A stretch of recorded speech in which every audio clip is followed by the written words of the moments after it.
how to make Temu app load faster on old phone. So the first thing that you want to do is turn off the background app refresh, go to the settings of your phone, and then from here simply scroll down a bit, then tap on general. If you scroll down from here, you can see background app refresh, tap on that and make sure that it is turned off. If it is turned on, then what you can do is go back and in here find Temu and turn off its background app refresh.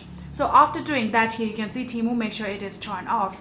So after doing that, the next thing that you want to do is simply offload the application. For that, go back and we are on the general again. Then from here, tap on iPhone storage.